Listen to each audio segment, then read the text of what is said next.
Ang National Democratic Front at ang malalaking printing kaanib na organisasyon ang nagsisilbing kalasag na nagbibigay proteksyon sa Communist Party of the Philippines.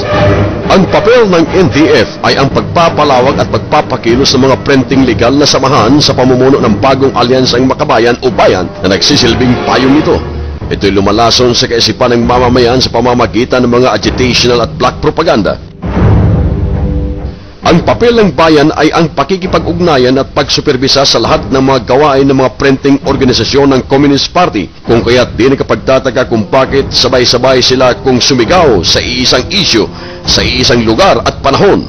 Malinaw na sila'y sisigaw lamang sa isang issue na ipinapagawa ng CPP-NPA. Sa hanay ng mga manggagawa ay namumuno rito ang kilusang Mayo 1 na pinamumunuan ni Crispin Beltran, isa sa 3 kinatawan ng Bayan Muna Party List sa Kongreso na isa ring orihinal na kasapi ng United Front Committee ng CPP. Isa sa mga taktika ng mga komunista sa pag-organisa sa mga manggagawa ay ang pangakong maiangat ang kalagayan ng mga manggagawa tulad ng pangakong itataas ang kanilang sahod at benepisyo sa pamamagitan ng pagtatag ng isang palabang unyon. Hindi lahat ng mga kasapi ng KMU ay komunista. Sa bawat grupong nasa ilalim nito ay mayroon lamang 3 o 5 komunista na ang tawag ay party group na siyang nagpapatakbo at nagmamanipula sa lahat ng desisyon nito. Dahil ang pangunahing punteriya ng KMU ay ang pagwasak sa ekonomiya ng bansa, sa kanyang mensahe sinabi ni Jose Maria Sison na kailangan palakasin ang hanay ng manggagawa sa ilalim ng KMU sa pamamagitan ng pagsasagawa ng mga pag-aklas at mga welgang bayan upang iparalisa ang pamahalaan at mga kapitalista bilang paghahanda sa pag-agaw ng kapangyarihang politikal sa pagkipag-ugnayan sa NPA. Dahil sa walang kabuluhang mga welga at di makatawirang demanda ng KMU, marami ng mga kumpanya ang nagsara at marami ng namumuhunan ang umalis sa bansa, dahilan upang maging laganap ang kawalan ng trabaho ng mga Pilipino. Ang mga komunista ay matagumpay na nakapasok sa Kongreso ng Halalan sa 2001 sa pamamagitan ng kanilang sistematikong panlilinlang at ang paggamit nila ng terorismo sa kanayunan sa pamamagitan ng NPA na nagsisilbing mga goons ng Bayan Muna. Naging lantaran ang pangangampanya ng mga teroristang NPA na iboto ang Bayan Muna sa mga lugar na kontrolado nila. Ipinagkaila ng Bayan Muna na sila hindi mga komunista, kahit pa man na ito'y itinatag ng mga taong siyang namuno sa Communist Party. Sa kanilang primer, sinabi ng Bayan Muna na sekundarya lamang ang kanilang pagsali sa eleksyon. Nangunguna pa rin sa kanilang plataforma ang pakikibaka na magmula sa kanayunan bago kubkubin ang kalungsuran. Ang kanilang pagsali sa eleksyon at pagpasok sa gobyerno ay upang suportahan at palakasin ang madugong revolusyon. Di nakapagtataka kung bakit itinataguyod ng Bayan Muna ang mga propaganda na itinataguyod din ng CPP-NPA. Presentasyon mo, nagsisinungaling ka na eh. Yung pinakita mong litrato kanina, kagagawa ng NPA yun, nagpakuha lamang ng litrato yan eh.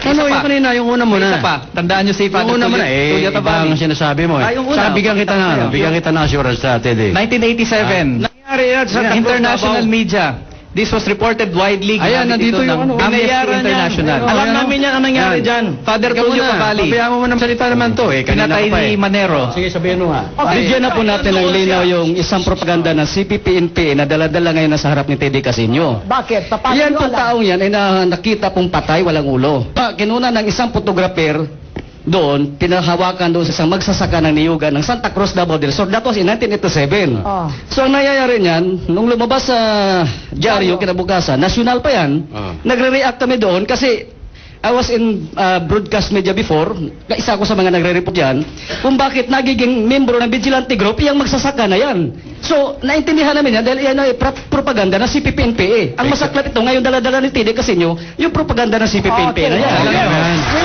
Hold your answer, ha?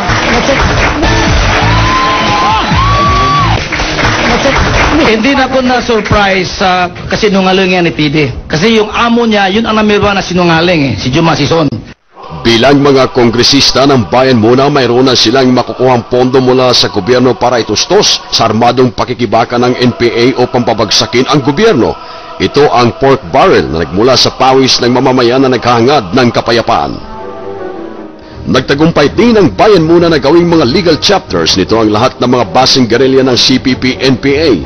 Bagay na ikinabahala ng militar dahil ang pagpapatrolya sa naturang mga lugar ay nangangahulugan na ng isang paglabag sa karapatang pantao.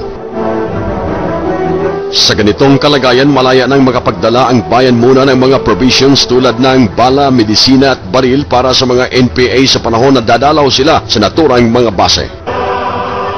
Namimigay din ang bayan muna ng mga identification cards o ID sa mga kasapi ng NPA at sa panahon ng engkwentro ang isang NPA na napatay na di nakuna ng armas ay kanilang pinapalabas na ang mga namatay ay mga miyembro ng bayan muna at di mga NPA. Pinatunayan sa kasaysayan na ang tigil putukan ay ang pinakamabisang estratehiya ng mga komunista para palakasin ang kanilang puwersa para makapaglunsad ng mga opensiba.